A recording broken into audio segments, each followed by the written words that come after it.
Sejak diluncurkan pada 2007, iPhone tidak hanya merevolusi industri smartphone, tetapi juga menjadi ikon budaya populer. Di balik inovasi teknologinya, keberhasilan iPhone tidak lepas dari strategi produksinya yang bertumpu pada Cina. Video ini mengeksplorasi sejarah iPhone dari konsep hingga dominasi global, serta alasan mengapa Cina menjadi pusat manufakturnya. Pada awal 2000-an, Apple sukses dengan iPod, perangkat yang mengubah cara orang mendengarkan musik. Namun, Steve Jobs menyadari bahwa telepon seluler suatu hari akan menggantikan peran perangkat khusus seperti iPod. Pada 2005, Apple mulai mengerjakan proyek rahasia, Project Purple, yang bertujuan menciptakan telepon layar sentuh dengan antarmuka intuitif. Jobs ingin menggabungkan iPod, telepon, dan perangkat internet dalam satu gadget.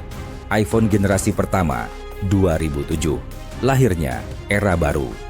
Pada 9 Januari 2007, Jobs memperkenalkan iPhone pertama di Macworld Conference. Dengan layar sentuh kapasitif, iOS, dan desain minimalis, iPhone menggeser dominasi Nokia dan BlackBerry. Meski mahal, $499, dan terbatas pada jaringan 2G, iPhone menjadi fenomena berkat antarmuka pengguna yang revolusioner, evolusi model, dan inovasi. iPhone 3G 2008 memperkenalkan App Store, memicu ekonomi aplikasi seluler. iPhone 4 2010 desain baja dan kaca, kamera depan, serta retina display. iPhone 5 2012 layar lebih besar, port Lightning, dan dukungan LTE. iPhone 6 2014 layar 4,7 inci dan 5,5 inci, plus menjawab tren phablet. iPhone X 2017 layar edge-to-edge, Face ID, dan penghapusan tombol home. Setiap generasi iPhone memperkenalkan teknologi baru, seperti Siri, Touch ID, dan kamera canggih, memperkuat posisi Apple sebagai pemimpin inovasi. iPhone mengubah cara manusia berinteraksi dengan teknologi. Belanja online, media sosial, dan fotografi mobile menjadi standar baru. Apple juga menciptakan ekosistem tertutup melalui integrasi hardware-software, menghasilkan loyalitas pengguna yang tinggi. Mengapa iPhone diproduksi di China? 1. Rantai pasokan yang tak tertandingi. China, khususnya Shenzhen, adalah pusat manufaktur elektronik global. Lebih dari 70% komponen iPhone diproduksi di wilayah ini, termasuk baterai, CATL, layar, BOE, dan chip TSMC. Kedekatan geografis antar pabrik memungkinkan produksi just in time, mengurangi biaya logistik, dan mempercepat proses. 2. Skala dan fleksibilitas produksi. Foxconn, Honhai Precision Industry, mitra utama Apple, mengoperasikan iPhone City di Zhengzhou, kompleks pabrik seluas 14 km persegi yang mempekerjakan 300.000 pekerja. Saat peluncuran iPhone baru, pabrik ini mampu memproduksi 500.000 unit per hari. China memiliki tenaga kerja besar yang bisa direkrut cepat untuk memenuhi permintaan musiman. 3. Biaya tenaga kerja yang kompetitif. Upah buruh di China lebih rendah dibandingkan Amerika Serikat atau Eropa. Meski upah meningkat belakangan ini, efisiensi sistem produksi China tetap unggul. Biaya produksi iPhone di AS diperkirakan 40% lebih tinggi. Keempat, kebijakan pemerintah yang mendukung. China menawarkan insentif bagi investor asing melalui zona ekonomi khusus (SEZ) seperti keringanan pajak dan regulasi longgar. Pemerintah juga berinvestasi besar-besaran dalam infrastruktur transportasi dan komunikasi untuk mendukung ekspor. Kelima, keahlian manufaktur yang tinggi. China memiliki tenaga kerja terampil dalam perakitan presisi tinggi.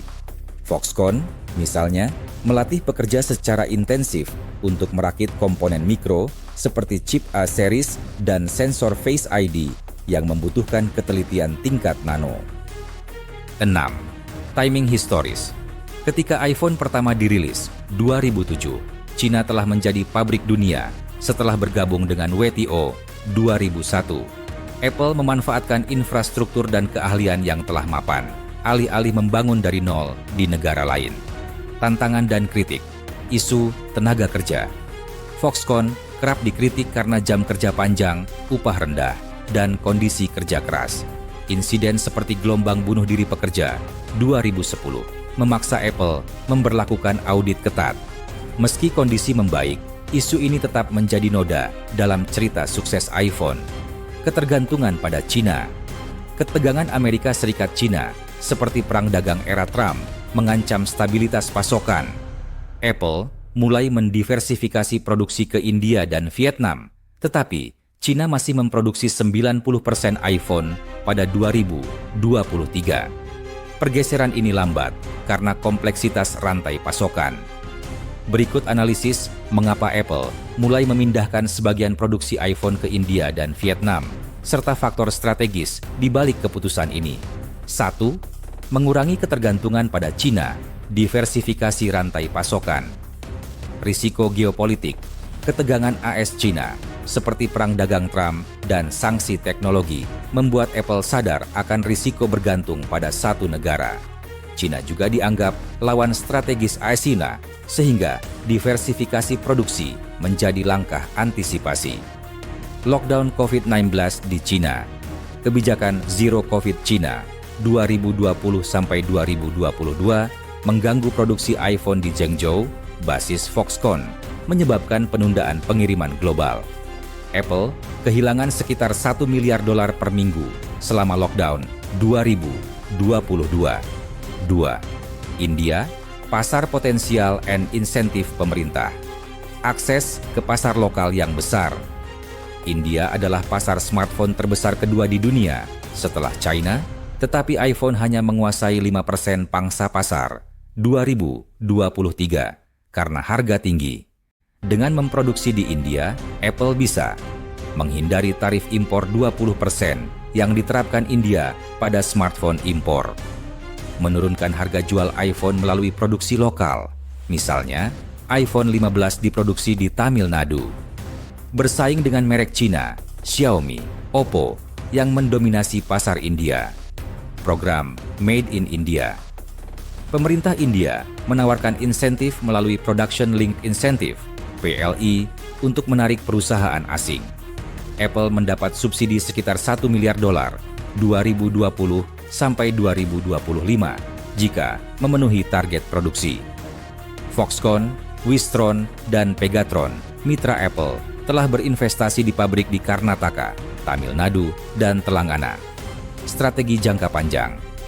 Apple ingin menjadikan India sebagai basis ekspor kedua setelah Cina. Pada 2023, 7% iPhone diekspor dari India, naik dari 1% di 2020. India diproyeksikan memproduksi 25% iPhone global pada 2025. Sumber JP Morgan. 3. Vietnam, basis manufaktur alternatif di Asia Tenggara. Biaya tenaga kerja lebih rendah. Upah buruh di Vietnam 30-50% lebih murah daripada Cina. Vietnam juga memiliki populasi usia produktif yang besar, 70% di bawah 35 tahun, dan stabilitas politik relatif baik, infrastruktur manufaktur yang berkembang. Vietnam sudah menjadi basis produksi untuk Samsung. 50% smartphone global Samsung dibuat di Vietnam, sehingga rantai pasokan komponen elektronik sudah terbangun. Apple mulai memproduksi AirPods, iPad, dan Apple Watch di Vietnam sejak 2020 melalui Luxshare dan Foxconn. Hindari tarif AS Cina. Dengan memproduksi di Vietnam, Apple bisa menghindari tarif tambahan asas terhadap produk made in China. Keempat, tekanan global untuk friendshoring. Friendshoring memindahkan produksi ke negara sekutu geopolitik menjadi tren sejak invasi Rusia ke Ukraina 2022. ASS mendorong perusahaan untuk mengurangi ketergantungan pada Cina. India dan Vietnam dipandang sebagai negara netral dalam persaingan ASEAN Cina, sehingga risiko sanksi atau embargo lebih kecil. Tantangan dalam transisi ke India dan Vietnam. Kendala di India. Infrastruktur terbatas. Jaringan logistik dan listrik India masih tertinggal dibanding Cina. Birokrasi rumit. perizinan yang lambat dan regulasi yang tidak konsisten menghambat ekspansi. Kualitas produksi. Laporan menunjukkan bahwa iPhone buatan India awalnya memiliki tingkat cacat lebih tinggi daripada Cina, meski kini telah membaik. Kendala di Vietnam. Skala produksi. Vietnam belum mampu menyaingi kapasitas iPhone City di Zhengzhou, Cina, yang bisa mempekerjakan 300.000 buruh dalam waktu singkat. Ketergantungan pada Cina. Banyak komponen iPhone masih harus diimpor dari Cina, sehingga rantai pasokan belum sepenuhnya mandiri. Mengapa India dan Vietnam? India dipilih karena potensi pasar domestiknya yang besar, insentif pemerintah, dan ambisi jangka panjang Apple untuk menjadikannya pusat ekspor. Vietnam dipilih karena biaya produksi rendah, kedekatan geografis dengan Cina, dan infrastruktur manufaktur yang mulai matang. Meski Cina tetap memproduksi 90% iPhone hingga 2023, transisi ke India dan Vietnam adalah langkah strategis Apple untuk 1. Mengurangi risiko geopolitik dan gangguan rantai pasokan. 2. Memperluas akses ke pasar berkembang. 3. Mempertahankan margin keuntungan melalui efisiensi biaya. Kedepan, Apple diprediksi akan terus membagi produksi menjadi 40% Cina, 25% India, 20% Vietnam, dan 15% negara lain. Proyeksi 2030. iPhone adalah buah dari visi Apple dalam inovasi dan kecerdasan Cina dalam manufaktur. Cina menawarkan kombinasi unik, rantai pasokan terintegrasi, tenaga kerja terampil, dan kebijakan pro-bisnis. Meski tantangan seperti isu etika dan geopolitik muncul, kolaborasi ini tetap menjadi kunci dominasi Apple di pasar global. Kedepan, diversifikasi produksi mungkin mengubah lanskap, tetapi warisan Made in China akan tetap melekat pada DNA iPhone.